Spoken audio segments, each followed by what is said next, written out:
Olá, hoje vamos falar um pouco sobre os Estados Unidos no século XIX. O grupo é formado por Amanda Busato, Gisele Maier e Danilo Rossi. Ao conquistar sua independência, oficialmente declarada em 1776, mas somente reconhecida pela Inglaterra em 1783, os Estados Unidos estabeleceram-se como uma república, adotando o sistema federalista que estipulava a autonomia dos Estados americanos.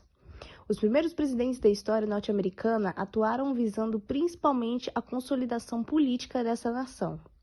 No processo de independência, os Estados Unidos garantiram, a partir do Tratado de Paris de 1783, a posse das regiões a oeste dos Montes Apalaches.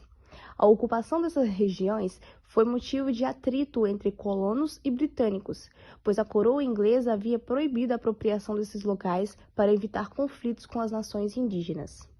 Com a independência e o fim da proibição inglesa, os americanos iniciaram uma intensa migração para ocupar esses locais. O território americano passou por outras alterações, como a compra da Louisiana dos franceses em 1803, a compra da Flórida dos espanhóis em 1819 e a compra do Alasca em 1867. Durante esse processo expansionista, os grandes perdedores foram os nativos americanos, que habitavam as terras a oeste das 13 colônias originais. Os americanos, na busca desenfreada para ocupar essa região, dizimaram milhares de indígenas, apossaram de suas terras e destruíram seu modo de vida. Um dos grandes exemplos dessa dizimação foi o massacre de Sand Creek, no qual mais de 150 indígenas do povo Cheyenne foram mortos por tropas do exército americano. Entre os mortos havia um grande número de mulheres e crianças. Outros povos, como os Sioux e Apaches, também foram vítimas da expansão territorial do famoso Homem Branco.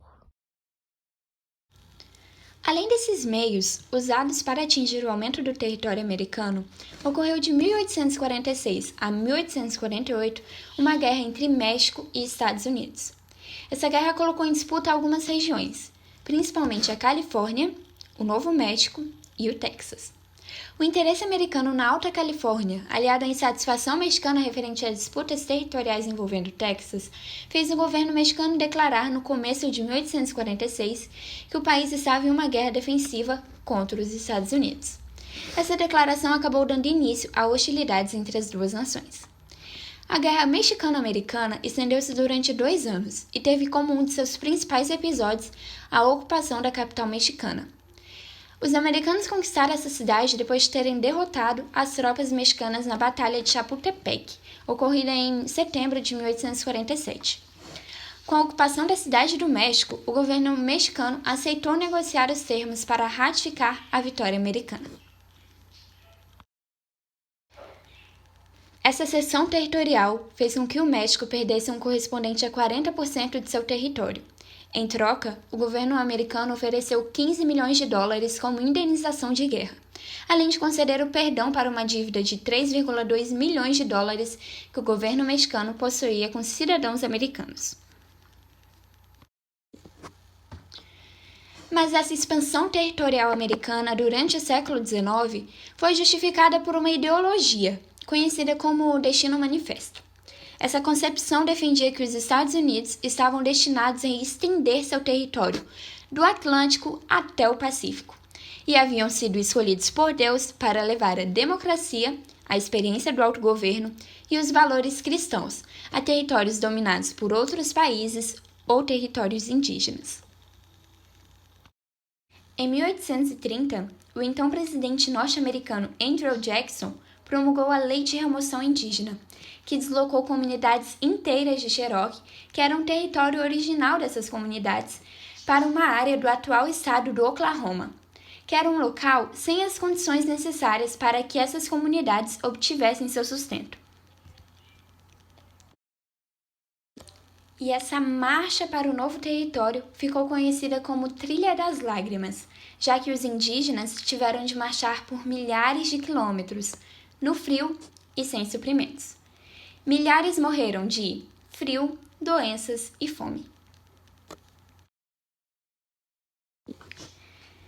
A ocupação do oeste americano coincidiu com a descoberta de ouro em locais como a Califórnia e a Dakota do Sul. Esse acontecimento deu início a uma verdadeira corrida pelo ouro, e milhares de pessoas mudaram-se à procura de enriquecimento pela mineração. Em muitos casos, essas ocupações levaram a conflitos com os indígenas. O governo americano incentivava esse processo migratório com ações como a Lei do Povoamento, que era conhecida como Homestead Act, que foi criada em 1862, a qual tinha a intenção de garantir a posse do Oeste para a população branca. Essa lei definia que qualquer cidadão americano, a partir de 21 anos, poderia comprar terras nessa região por um preço baixíssimo, desde que habitasse a terra durante 5 anos.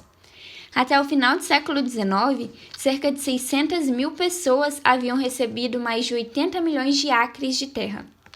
Ao tomar posse dessas terras do Oeste, os colonos entraram em conflito com os povos indígenas que as habitavam.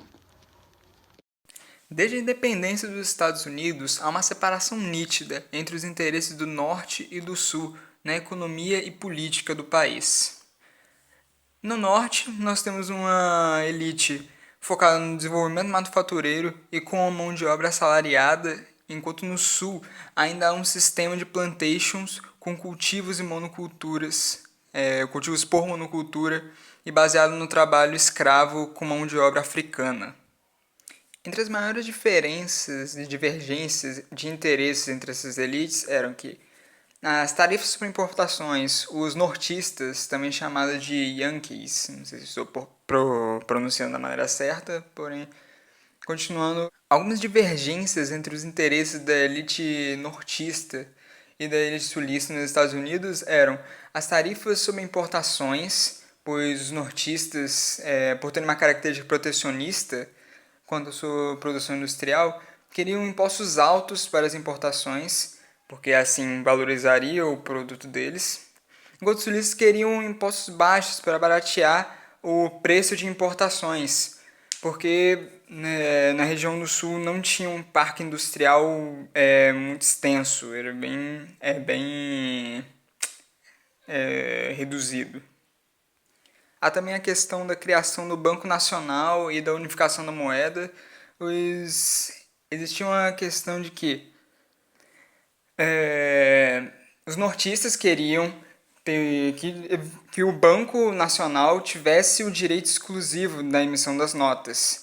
Porque na época não existia uma lei que desse exclusividade para emitir o dólar, que fazia com que qualquer um, na verdade, pudesse criar um banco e emitir cédulas da maneira que quisesse, então sem a supervisão devida do governo. Tanto produzir cédulas como criar novas moedas. Por isso que não tinha uma unificação na moeda. Era algo que proporcionava muita inflação. E essa inflação, quem beneficiava? Quem se beneficiava com essa inflação?